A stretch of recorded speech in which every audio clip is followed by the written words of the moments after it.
Hallelujah, praise the Lord. मेरे प्रियो, आज सुबह अच्छी शुरुआत के लिए आप सबके लिए मैं प्रार्थना करने जा रहा हूँ।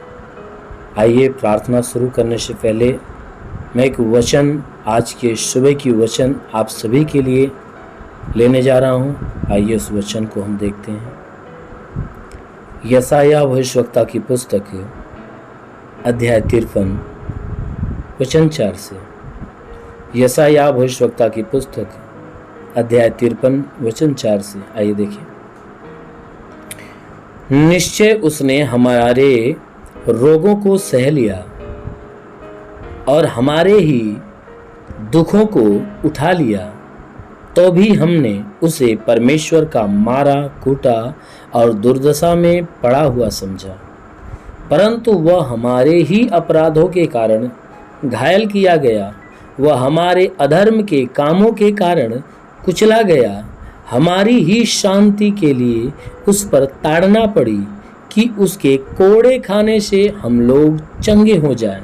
हम तो सब के सब भेड़ों के समान भटक गए थे, हम में से हर एक ने अपना अपना मार्ग लिया और यहोवा ने हम सबों के अधर्म का बोझ उसी पर लाद दिया। हालेलुया। मेरे प्यारे भाई बहनों, यहाँ परमेश्वर का वचन हमें बताता है, जिसमें परमेश्वर का जो दास यशायाह है वह हमें बता रहा है। कहता है कि हे मनुष्य की संतान, सुनो, निश्चय उसने हमारे रोगों को सह लिया। वो यीशु मसीह के विषय की बातें कह रहा है। कहता है कि यीशु मसीह के विषय में कह रहा है कि उसने क्या किया, हमारे दुखों को सह लिया। ये बातें वह तब कह रहा था कि जब ये सारी बातें एक दर्शन के रूप में, यीशु मसीह के विषय के बातें वह दर्शन के रूप में वह देखकर वो सब कुछ बता रहा है। क्या बता रहा है? कह रहा है कि उसने, कहता है कि निश्चय उसने क्या किया, हमारे रोगों को सह लिया है, हमारे ही दुखों को उसने उठा लिया है। हमारे रोगों को सह लिया है और हमारे दुख को उसने अपने ऊपर उठा लिया है। तो भी हम मनुष्यों ने क्या समझा कि वह परमेश्वर का मारा कूटा है और दुर्दशा में पड़ा हुआ है। परमेश्वर ने उसे मारा कूटा है, परमेश्वर ने उसकी दुर्दशा किया है। हमने क्या किया है? अपने मन में ये सोच उत्पन्न किया। लेकिन वास्तव में जो उसकी हालात हुई थी वह किसके लिए हुई थी? हमारे रोग के लिए, हमारे दुखों के लिए। परंतु वचन क्या कहता है कि वह हमारे ही पापों के खातिर वह घायल किया गया। जो पाप हमने किया था, हमारे पाप के कारण यीशु मसीह वह घायल किया गया था, क्योंकि पाप हमने किया, उसका दंड यीशु मसीह के ऊपर दिया गया। कहता है कि हमारे ही अधर्म के कामों के कारण वह कुचला गया।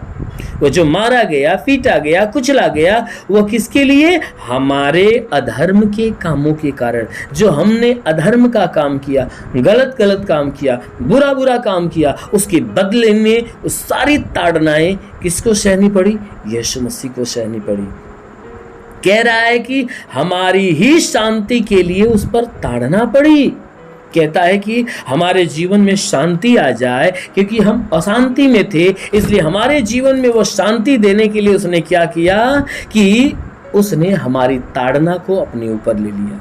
इसीलिए बाइबल कहती है कि हमारी ही शांति के लिए उस पर ताड़ना पड़ी कि उसके कोड़े खाने से हम लोग चंगे हो जाए। कहता है कि उसके कोड़े खाने से हम चंगे हो जाए। कहता है उसके ऊपर हमारी शांति के लिए ताड़ना पड़ी और उसने जो कोड़ा खाया वह हमें बीमारियों से चंगा करने के लिए उसने कोड़ा खाया। मेरे प्रियो, यीशु मसीह ने जो अपने बदन पे कोड़ा खाए, उसके कोड़े खाने से आज हम बीमारी से चंगे होते हैं, दुख से चंगे हो जाते हैं। हम तो, वचन कहता है कि हम तो सब के सब भेड़ों के समान भटक गए थे। हम सब के सब परमेश्वर के पास से दूर भटक गए थे, पाप में भटक गए थे। किसके समान? भटकी हुई भेड़ के समान। हम में से हर एक ने अपना अपना मार्ग ले लिया। हम में से लोगों ने क्या किया? अपने लिए नया नया मार्ग, नई नई मंजिल, नया नया जगह, नए नए लोगों को चुन लिया, नए नए ईश्वर को चुन लिया। अपनी शांति पाने के लिए।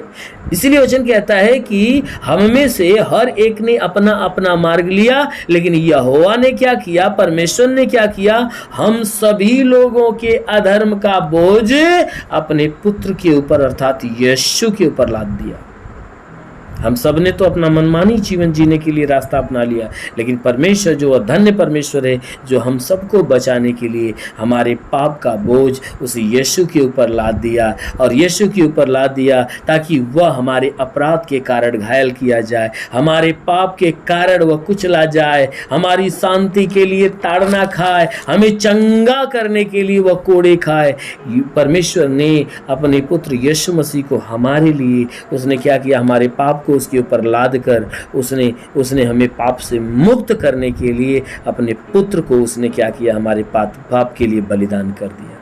इसलिए मेरे प्यारे भाई बहनों, आज हम उस बलिदान का वजह है कि आज हम पापों से क्षमा पाते हैं, हम पापों से उद्धार पाते हैं, बीमारी से चंगाई पाते हैं, हम छुटकारा पाते हैं, हम जीवन में शांति पाते हैं। उसी यीशु मसीह के बलिदान की वजह से आज हमारे जीवन में तमाम शांति उद्धार के काम प्रकट हो रहे हैं। इसलिए मेरे प्यारे भाई बहनों, हमेशा उस प्रभु के बलिदान को आप याद करते रहिए, स्मरण करते रहिए। जरूर है कि वो बलिदान की याद हमें अनंत काल का जीवन देगी। आमीन। इसलिए आइए आंखों को बंद करें। आज सुबह की अच्छी शुरुआत के लिए मैं आप सभी के लिए दुआ करने जा रहा हूँ। आज के दुआ के द्वारा परमेश्वर आपके जीवन में बड़ी ब्लेसिंग देगा। आंखों को बंद करिए। धन्यवाद करता हूँ मेरे प्रभु परमेश्वर, सृष्टि के मालिक, तेरा धन्यवाद तेरी महिमा करता है। यीशु राजा, तेरे नाम में हम प्रार्थना करते पिता, अपने पवित्र सामर्थी बलवंत हाथों को बढ़ाकर, हे परमेश्वर, अपने बलवंत हाथों को बढ़ाकर इन सबके शरीर को स्पर्श कर। जितने लोग ऑनलाइन में जुड़े हैं, जितने लोग इस प्रार्थना को रिसीव कर रहे हैं, आज सबका जीवन नया होने पाए। प्रभु आज अपने लहू से,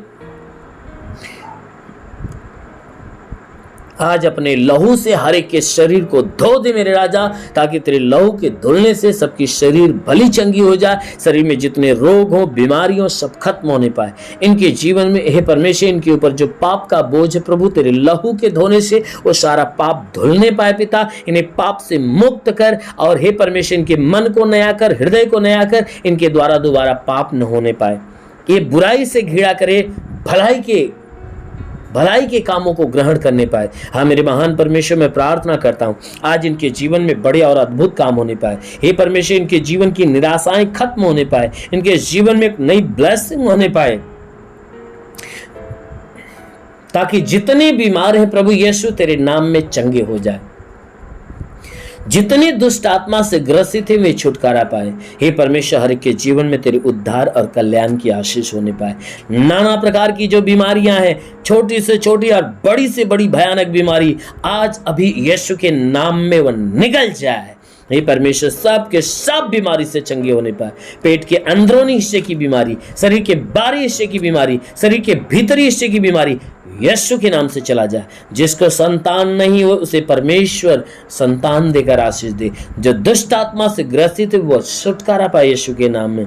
जो पढ़ाई लिखाई करने वाला है उसकी पढ़ाई लिखाई के क्षेत्र पे आशीष दे, ताकि पढ़ाई लिखाई में आगे बढ़े, जीवन का लक्ष्य पूरा करे, जीवन में सदैव तेरे मार्ग पर जाए। हे परमेश्वर, हम प्रार्थना करते पिता, इन्हें आत्मिक उन्नति की तरफ लेकर चल। हे परमेश्वर, इन्हें आत्मिक ज्ञान, आत्मिक बुद्धि, आत्मिक दान, आत्मिक वरदानों में भर, ताकि आत्मा के द्वारा चलाए हुए चलने वाले बने। हाँ मेरे प्रभु, इन्हें आत्मिक आशीषों से भर दे, इन्हें पवित्र आत्मा के वरदानों से भर दे, ताकि आत्मिक ज्ञान, बुद्धि, दान, वरदान से परिपूर्ण हो जाए और आत्मा के क्षेत्र में चलाए हुए चलने पाए। हे परमेश्वर, इनके जीवन में शैतान का कोई हस्तक्षेप न होने पाए। पढ़ाई लिखाई के क्षेत्र में ये आगे बढ़ने पाए, नौकरी व्यवसाय के क्षेत्र में आगे बढ़े, इनके रोजगार के क्षेत्र में तेरी ब्लेसिंग होने पाए। मेरे महान परमेश्वर, इनका रोजगार दिन प्रतिदिन बढ़ता जाए, इनकी कमाई बढ़ती जाए। प्रभु हम प्रार्थना करते हैं आज पूरे दिन हे प्रभु ये जहां भी रहे सुरक्षित रहे, भले चंगे रहे। आज का दिन इनके लिए आशीष का दिन हो, आज का दिन इनके लिए सामर्थ का दिन हो, आज का दिन इनके लिए उद्धार का दिन होने पाए। ओ प्रभु, मैं प्रार्थना करता हूं अपने लहू के कतरे को आने दे, उस लहू के कतरे इनके शरीर पे उतरने दे, ताकि लहू के द्वारा इनकी शरीर धुई जाए, ताकि इनके पाप धुले, इनकी बीमारियां धुले, ये सब चंगे हो जाए यीशु के नाम में। हाँ मेरे महान परमेश्वर, मैं प्रार्थना करता हूँ जितने इस प्रार्थना के सुनने वाले लोग हैं आज के इस ब्लेसिंग में